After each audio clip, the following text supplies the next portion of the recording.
দর্শক আপনাদের সবাইকে অনেক শুভেচ্ছা জানাচ্ছি, সেই সাথে আপনাদের আমন্ত্রণ জানাচ্ছি লাইফস্টাইল বিষয়ক আমাদের সাপ্তাহিক আয়োজন লাইফ এন্ড বিউটিতে, এবং বরাবরের মতোই আমি আপনাদের সাথে আছি মারিয়া শিমু।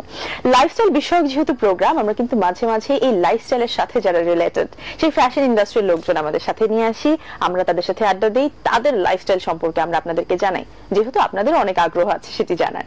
আজ আমরা দুজনকে নিয়ে এসেছি আমাদের মাঝে আমাদের ফ্যাশন ইন্ডাস্ট্রি নিয়ে কথা বলবার জন্য, এবং দুজনই আমাদের ফ্যাশন ইন্ডাস্ট্রির বেশ প্রিয় এবং পরিচিত মুখ। আমরা দেরি না করে পরিচয় পর্বে চলে যাই। আমরা প্রথমে আমন্ত্রণ জানাচ্ছি ফ্যাশন ডিরেক্টর রাকিব বাবুকে। হ্যালো। হ্যালো ভাইয়া। সেই সাথে আমাদের মাঝে আর উপস্থিত আছেন বিউটিফুল এন্ড গর্জিয়াস আমাদের সকলের অত্যন্ত প্রিয় মডেল এবং আর্টিস্ট সাবরিনা জামান রিবা। কেমন আছেন আপু? হ্যালো, কেমন আছো শিমু? খুব ভালো আছি, আপনাকে আবার পেয়ে বেশ ভালো লাগছে, এবং ভাই আপনাকে পেয়েও বেশ ভালো লাগছে। আপনার সাথে আমার এই লাইফ এন্ড বিউটিতে প্রথম প্রোগ্রাম, এবং আমরা যেহেতু লাইফস্টাইল বিষয়ে অনেক কথা বলবো, অনেক টিপস এবং অনেক সিক্রেট আমাদের কাছে কিন্তু জানাতে হবে। সো প্রথমে একটু বলি যে আপনারা দুজন এই বিগত যে ইটি চলে গেল ভেরি রিসেন্ট, সেখানে আপনারা দুজন কোলাবোরেট হয়ে একটা কাজ করেছেন, একটা শুটের কাজ করেছেন। একটু জানতে চাই দুজনের সাথে কাজ করবার এই যে এক্সপিরিয়েন্সটা, সেটা কেমন ছিল? ভাইয়া কি দিয়ে শুরু করবো? Gents first. Actually Rewa she is a very prominent model আমাদের ইন্ডাস্ট্রির।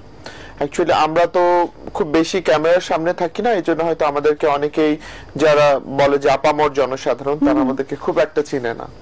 তারপরেও যদি ফ্যাশন ইন্ডাস্ট্রির কথা বলেন, তাহলে আপনি হাতে গোনা কয়েকজন মডেলকে পাবেন, তার মধ্যে কিন্তু রিবা একজন।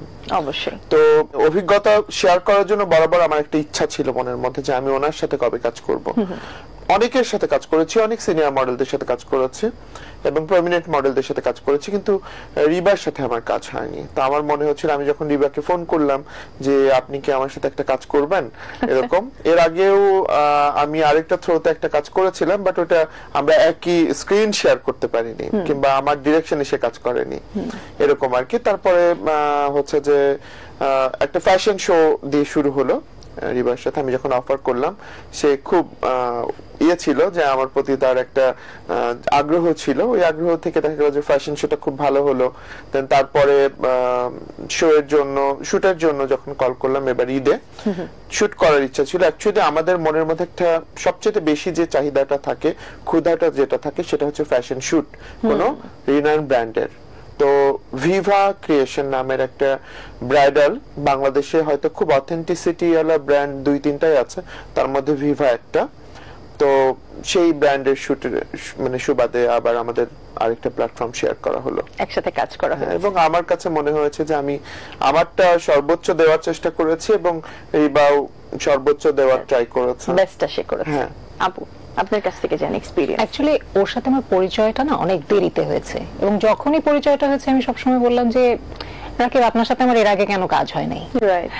সো এই যে ব্রেকটাকে এক ব্রেক করে আমরা ইনশাল্লাহ এখন কিন্তু টানা একসাথে কাজ করছি। আর ভিভার কথা যদি বলি, ভিভা হচ্ছে আমার কাছে ওদের সাথে কাজ করে না মনে হচ্ছে ভীষণ গোছানো একটা ব্র্যান্ড। আর সেক্ষেত্রে রাকিবের অনেক ক্রেডিট আছে, ও ভীষণ সুন্দর করে গুছিয়ে কাজ করে। সো আমাদের এই রিসেন্ট কাজটা না ভীষণ সুন্দর হয়েছে, এবং all credit goes to Rakib. Definitely credit দিচ্ছে, কিন্তু হচ্ছে ক্যামেরার সামনে কিন্তু পোজটা সেই দিয়েছে। সো আমার কাছে মনে হয়েছে যে ক্রেডিট তারই বেশি, আমি তো ডিরেকশন দিয়েছি। Actually it's a team work আসলে। রাইট। আচ্ছা, তো এই যে আপনি যেটা বললেন যে ক্যামেরার পেছনে আসলে আপনার কাজ হয়েছে এবং সামনে দাঁড়িয়েছে, সে দুটোই খুবই ইম্পর্টেন্ট একটা কাজ। এবং আসলে কিভাবে শুট গুলো হয়, এবং অনেকেই ভেবে থাকেন যে আচ্ছা ঠিক আছে, ক্যামেরার পেছনে কাজ আর তেমন কি কাজ। সো সেই ক্যামেরার পেছনে আসলে শুটের কাজগুলো কিভাবে হয় এবং কেমন হয়, সেটি আমার মনে হয় আমরা একটু দর্শকদেরকে এখন দেখে নিয়ে আসতে পারবো আপনাদের রিসেন্ট কাজটি থেকে। দর্শক, আমরা চলুন দেখে আসি যে কিভাবে আসলে শুটগুলো করা হয়, এবং আসলে পেছনে কতখানি এফোর্ট দিতে হয় আর্টিস্টদেরকে। 1, 2, 3, listen.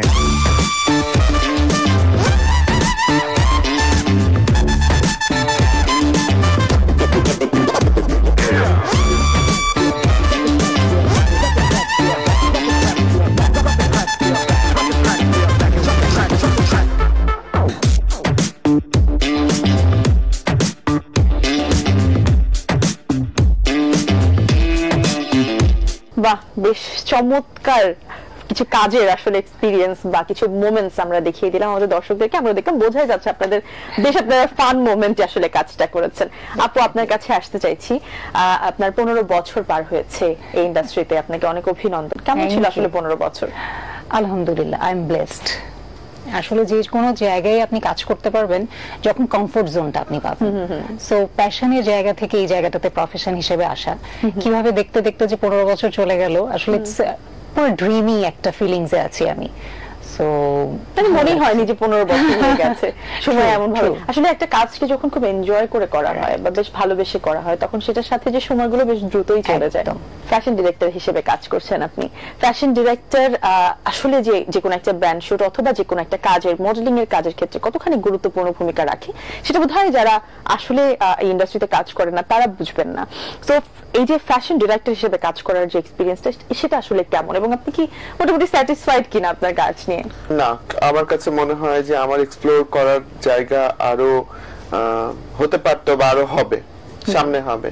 কারণ আমার ইন্ডাস্ট্রিতে যেমন রিবা যেটা বললো সেটা হচ্ছে ওনার ইন্ডাস্ট্রিতে 15 বছর, আমার 7 ইয়ার্স। তো আমার কাছে মনে হয় যে ওনার ওই 15 বছরের জার্নিতে যদি আমিও যেতে পারি তাহলে ডেফিনেটলি আমিও আরো গুড কিছু দেখাতে পারবো, আরো কিছু ভালো কিছু দেখাতে।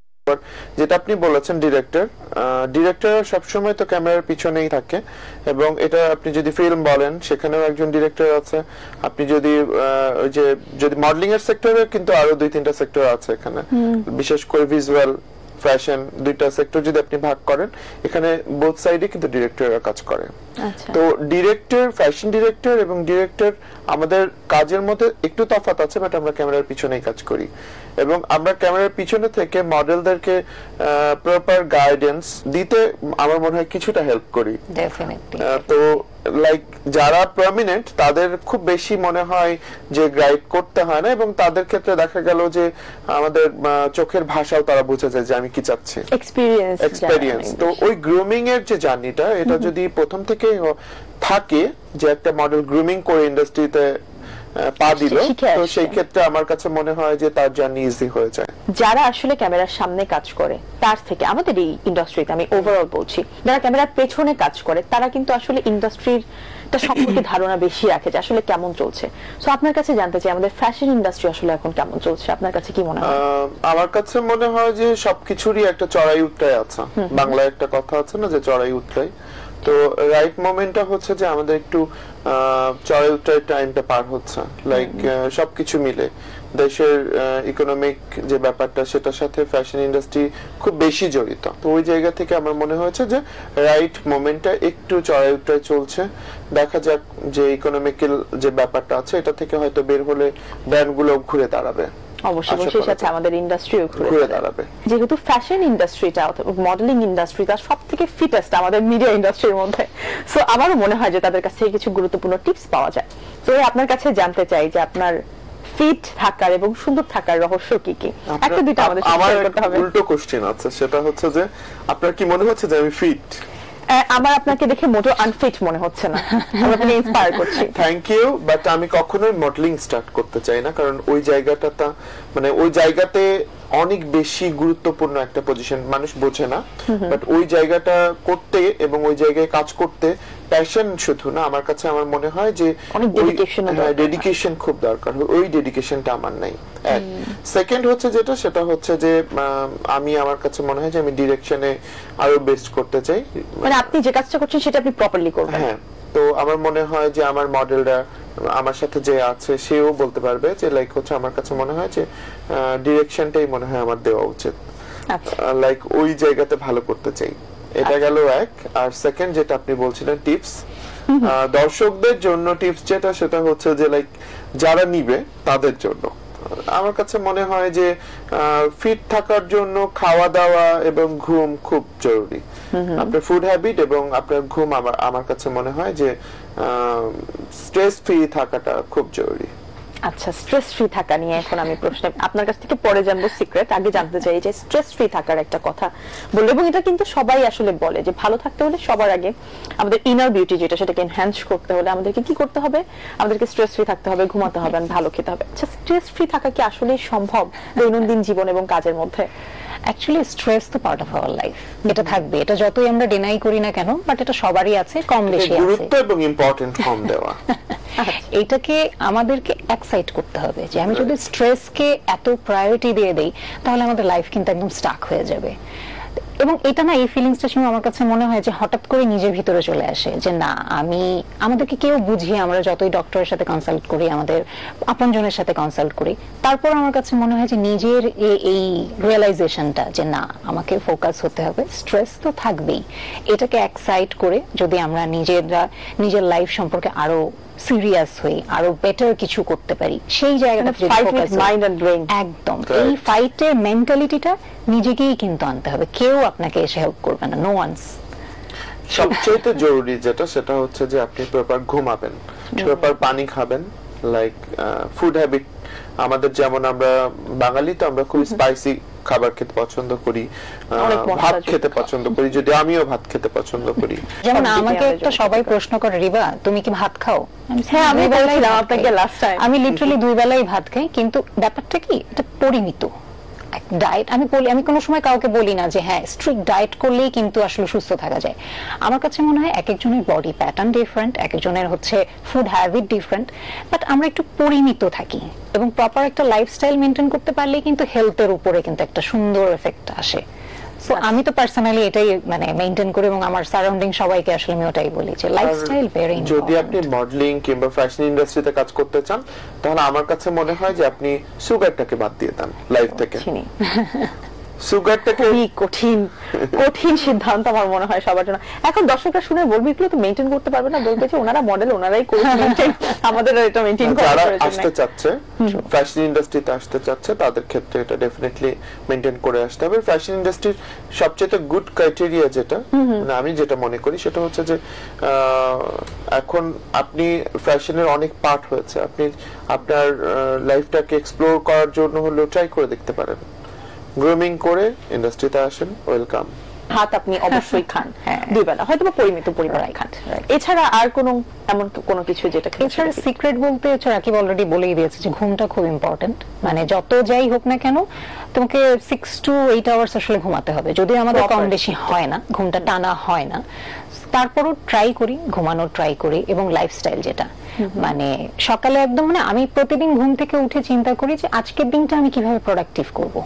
এই প্রোডাক্টিভ করার জন্য দেখা যাচ্ছে আমি খুব মানে কিটো ডায়েট বা এভাবে কোনো কিছুই ফলো করিনি কোনো সময়, যেটা আমাকে সবাই বলে যে না একদম স্ট্রিক্ট ডায়েট নাকি ইন্টারমিডিয়েট ফাস্টিং করো নাকি, অনেক প্রশ্ন আমাকে আসলে উত্তর দিতে হয়।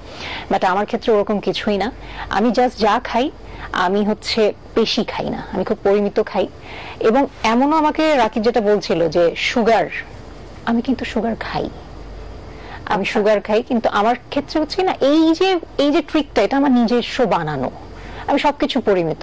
আমি দেখা যাচ্ছে অনেকে বলে না যে কোকের অনেক ফ্রিক হয়, কোক ছাড়া হচ্ছে চলতে পারে না এরকম, বা চা কফি ছাড়া চলতে পারে না। এটা একটা ভালো দিক আছে, আমি চা কফি কোল্ড ড্রিঙ্কস কিছুই খাই না।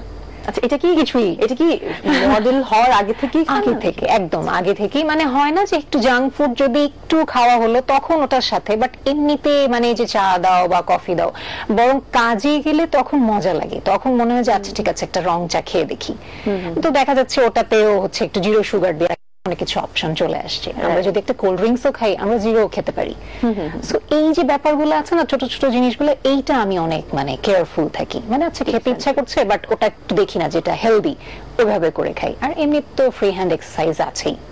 সো আমার কাছে it's all about balance and lifestyle. Career হিসেবে নেওয়ার যে বিষয়টা, অনেক সময় অনেকের কাছে আমরা শুনেছি বা মডেলদের কাছ থেকে আমরা শুনেছি, অথবা আমাদের কাছে আগে মনে হতো যে মডেল তারাই হয় যাদের আসলে এটার শখ আছে এবং এই শখটাকে যারা আসলে পূরণ করতে চায় এবং সেই সাথে কোয়ালিটি চায়। পুরোপুরি একমত না, আমার মনে হয় যে একজন সিনিয়র আছেনই, উনি মনে হয় আমার সাথে একমত হবেন।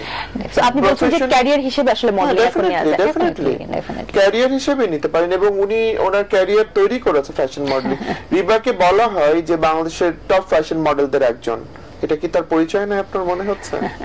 আচ্ছা, তো তার মানে হচ্ছে কেউ যদি আসলে চায় যে সে এই ক্যারিয়ারটা দিয়ে সার্ভাইভও করবে, তাহলে এটা this is the right time, সে চাইলে পারে এখানে আমাদের। এখন অনেক সোর্স, অনেক প্ল্যাটফর্ম আছে। আমাদের সময় বা আমাদের থেকে সিনিয়র যারা ছিলেন তাদের যে স্ট্রাগল, আই নো যে ডিফারেন্ট স্ট্রাগল, বাট তারপর আমি বলবো যে এখন তো মানে আমরা দিন শেষে সোশ্যালি আমরা নিজের আইডেন্টিটি একটা ক্রিয়েট করতে পারি, ওখানে আমরা একটা ইনকাম সোর্স ক্রিয়েট করতে পারি। এটা কিন্তু আবার একটা নেগেটিভ সাইডও আছে। ডেফিনেটলি আমি এটা অ্যাড করতাম। রাইট, এখানে একটা জিনিস আমি অ্যাড করতে চাই, সেটা হচ্ছে যে ব্যাপারটা হচ্ছে এরকম যে এক্সপ্লোর করা।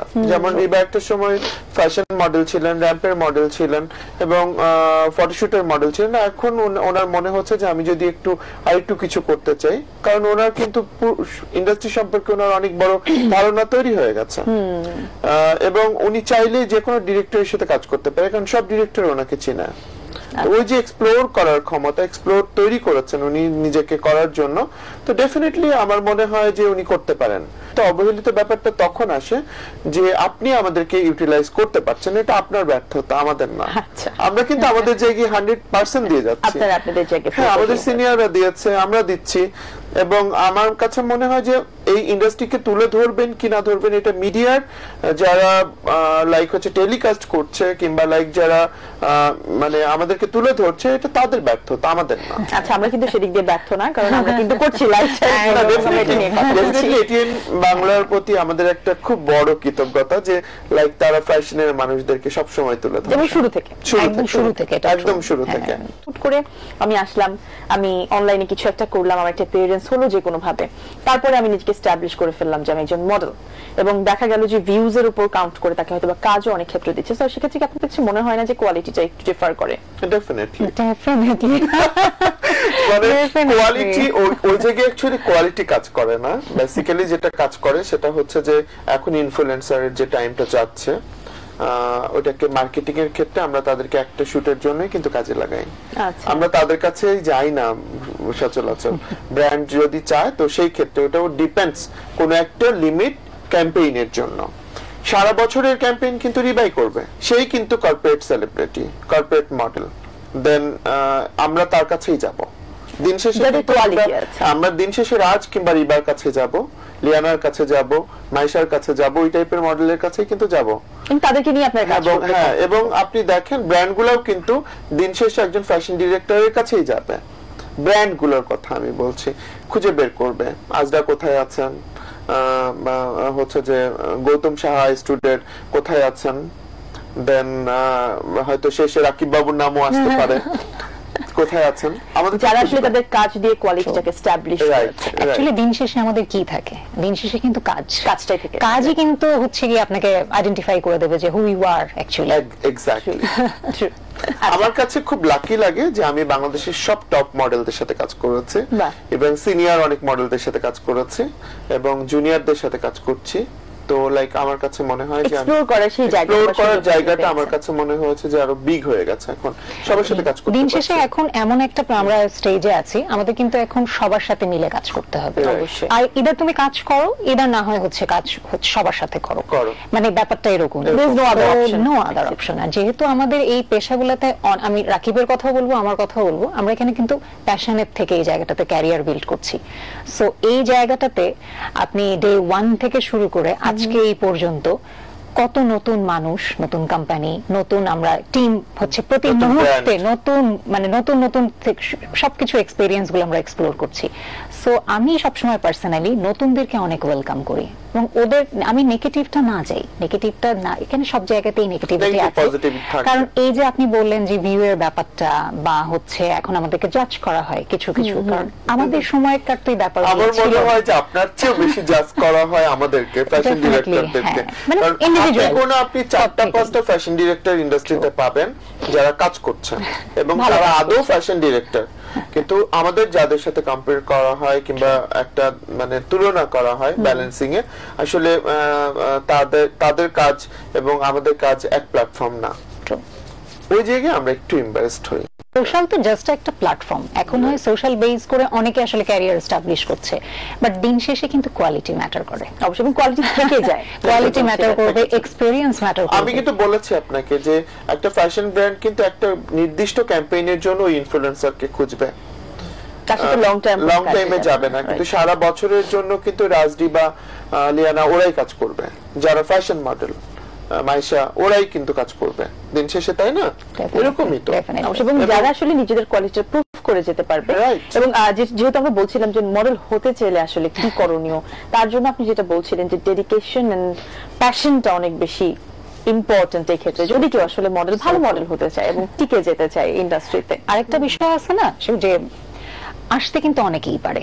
আমি চাইলাম, স্টার্ট করে দিলাম আজকাল যে সোশ্যাল মিডিয়া না অল, নিজেই নিজেকে মানে ডিক্লেয়ার করলাম, প্রমোট করলাম, এখন আমাদের অনেক প্ল্যাটফর্ম আছে, অপশন আছে, বাট সার্ভাইভ করা, টিকে থাকাটা অনেক ইম্পর্টেন্ট। এবং প্রথম থেকে ভালো করা, যেমন আপনি 15 বছর ধরে কিন্তু ভালো পজিশন হোল্ড করে টিকে আছেন, হয়তো ছোটখাটো ব্রেক নিয়েছেন, বাট আমার কাছে মনে হয় যে ওনার জার্নি খুব সুন্দর এবং ওনার জার্নিতে ওনার চাওয়া পাওয়ার জায়গাটার মিল আছে একটা। আলহামদুলিল্লাহ, আসলে আমি ব্লেসড। আমি ডেফিনেটলি এই জায়গাটাতে আসতে পারতাম না সবাই যদি আমাকে কোঅপারেট না করতো, আমার ফ্যামিলি থেকে শুরু করে ডেফিনেটলি। হ্যাঁ, আর জিনিসটা কি, আমি কোনো সময় গ্রুমিং করে আসি নাই, বা আমি নিজেকে গ্রুম করেছি। এই জিনিসগুলো যখন আমি চিন্তা করি না, তখন মনে হয় যে হ্যাঁ, কিছু হয়তো বা করতে পেরেছি, না হলে এই জায়গাটাতে থাকতে পারতাম না এতদিন। আচ্ছা, তো গ্রুমিং এর কথাটা যেহেতু আসলো, আমরা জানি যে আপনি খুব স্বল্প পরিসরে কোরিওগ্রাফির কাজও করেন। আমি ডিরেকশনের কাজও করি, আমি কোরিওগ্রাফির কাজও করি, বাট এটা তো অনেক বেশি এক্সপেরিয়েন্স, তো ডিরেকশন দেওয়া ওনার জন্য কিন্তু ব্যাপার এটা লম্বা সময় তিনি পারেন। এটাতে আসলে না মানে ফোকাস, বা এটা কি আসলে প্রফেশন হিসেবে নেব, এটা এখনো চিন্তা করি না। আমার প্ল্যানিং হচ্ছে আমি এন্টারপ্রেনারশিপ নিয়ে কাজ করব। আমি মানে গদবাধা আসলে 9 to 5 জব করব না, আমি ক্রিয়েটিভ সেক্টরে কাজ করব, সব সময় এটাই প্ল্যান ছিল। সো এই জায়গাটাতে যে কাজ করছি, এই প্ল্যানিংটা এরকম ছিল যে আমি এই কাজগুলোকে কিভাবে ইউটিলাইজ করতে পারি, তো ওইভাবে করেই আসলে এগিয়ে যাওয়া আর কি। আচ্ছা, তো ভাইয়া বলছিলেন যে 7 বছরের ক্যারিয়ার আপনার ইন্ডাস্ট্রিতে, এবং আরো যদি 7 বছর পার করা যায় তখন হয়তো বা স্যাটিসফ্যাকশনের জায়গাটা আসবে। সেই জায়গা থেকে আমি এক্সপ্লোর করতে পছন্দ করি, প্রতিনিয়ত নিজের পজিশন চেঞ্জ করা, নিজের ক্যারিয়ারের বিভিন্ন দিক নিয়ে কাজ করা। স্টাইলিস্ট হিসেবে শুরু করেছিলাম, পরে ডিরেকশন এসেছি। আচ্ছা, আর কি কি ইচ্ছা আছে সামনে, সেটাই জানতে চাচ্ছিলাম। লাইক হচ্ছে যে আমার কাছে মনে হয় আমি একটা ব্র্যান্ডের ক্রিয়েটিভ ডিরেক্টর হিসেবে আছি, এটা কর্পোরেট পরিচয়। তো আমার কাছে মনে হয় যে তবে আমি ফ্যাশন ইন্ডাস্ট্রি ছেড়ে দিতে চাই না। আমি জানি না ভাগ্যে কি আছে। সামনে কি প্ল্যান আছে এই ফ্যাশন নিয়ে কাজ করতে? আমি এখন একটু ইন্টারন্যাশনাল ফ্যাশন দিকে ফোকাস করছি। বেশ কিছু প্রজেক্টে অলরেডি কাজ করেছি এবং করছি। সামনে একটা খুব নতুন, আমি অলরেডি একটা ম্যাগাজিনের ডিরেক্টর, হচ্ছে ফ্যাশন ডিরেক্টর, এবং আরেকটা ফ্যাশন ডিরেক্টর এবং ফ্যাশন এডিটর হিসেবে জয়েন করতে যাচ্ছি B&W নামের একটা ম্যাগাজিন। আপনি হয়তো জানলেন, কাজ করব আমরা এবং অর্ডার রেকর্ড হচ্ছে আমার সাথে, এটা শেয়ারও করেছে আসলে। আমরা কাজ করব একসাথে ইনশাআল্লাহ। এবং আমার কাছে মনে হয় যে লাইক ইন্টারন্যাশনাল ওয়ার্ক, বাংলাদেশি প্ল্যাটফর্মকে ফোকাস করা, এটাই সামনের কাজ হবে এবং কাজ শুরু করেছে অলরেডি। আপনার সামনে কি ইচ্ছা আছে? বলছিলেন এন্টারপ্রেনারশিপ নিয়ে কাজ করবেন। অবশ্যই অলরেডি আমি রানিং এতেই আছি, কাজ করছি। তারপর আমি বলবো যে আমি এখন আমার এই সিচুয়েশনটা কি, আমার একটু মেন্টালি ব্রেকটা দরকার। I need time to healing actually. So এই টাইমটার ভিতরেও আমি প্ল্যানিং করছি যে কিভাবে, কারণ আমি আসলে এক্সপ্লোর করা পছন্দ করি। আর আরেকটা কি, আমি প্রচন্ড খুঁতখুঁতে মানুষ, তো মানে কোনো একটা পারফেকশনিস্ট, মানে আমি কখনো স্যাটিসফাইড হই না আমার কাজে। আমি হ্যাঁ ঠিক আছে, আমাকে হচ্ছে একটা শুটে সবাই বললো যে এটা অলরেডি ডান, আমি অনেক সময় বলেছি না আমি আরেকবার দিব, আমি আরেকবার একটা টেক দিব, আরেকবার। তো সো আমি প্রচন্ড খুঁতখুঁতে এবং পারফেকশনিস্ট যেটাকে বলে না, সো পেশার ক্ষেত্রে এরকম। আমি দীর্ঘ সময় এই জায়গাটা পাড়ি দিয়েছি। তো এরপরে যদি আমি এক্সপ্লোর করি, আমি ডেফিনেটলি এমন একটা পেশাতেই যাব, বা এমন ভাবেই মানুষ আমাকে আসলে দেখবে, যাতে করে সবসময় মনে করে না এই মেয়েটা তো আসলে খুব গুছিয়ে কাজ করে, সো যাক এতদিন পরে এসেও আবার ডিফারেন্ট কিছু করছে, এটাতে ভালো করছে। সো এই প্ল্যানিং ই আসলে সামনে আগাচ্ছে, সেটাই থাকছে। এবং আমরাও আশা করছি অবশ্যই আপনার ব্রেক প্রয়োজন, এবং ব্রেকের পর আমরা নতুন করে নতুন কিছু ধামাকাদার এবং সুন্দর কাজ পাবো। অনেক ধন্যবাদ আপনাদের দুজনকে আমাদের মাঝে আজকে আসবার জন্য, এবং চমৎকার কিছু সময় আমাদের সাথে কাটাবার জন্য, এবং গুরুত্বপূর্ণ কিছু টিপস আমাদের দর্শকদের সাথে শেয়ার করবার জন্য। আপনাদের দুজনের জন্য বাংলা এবং লাইফ এন্ড বিউটির পুরো টিমের পক্ষ থেকে অনেক অনেক শুভকামনা রইল। এটিএন বাংলাকে শুভকামনা, আমাদের মতো ফ্যাশনের মানুষকে তুলে ধরুক আরো। দর্শক, আজ এখানেই শেষ করছি। আশা করছি আমাদের আজকের এপিসোড আপনাদের বেশ ভালো লেগেছে। দেখা হবে আগামী পর্বে আবারও নতুন কোনো বিষয় নিয়ে, নতুন কোনো অতিথির সাথে। সে পর্যন্ত সবাই ভালো থাকুন, সুস্থ থাকুন, সুস্থ সংস্কৃতি চর্চার সঙ্গে থাকুন। আল্লাহ হাফেজ।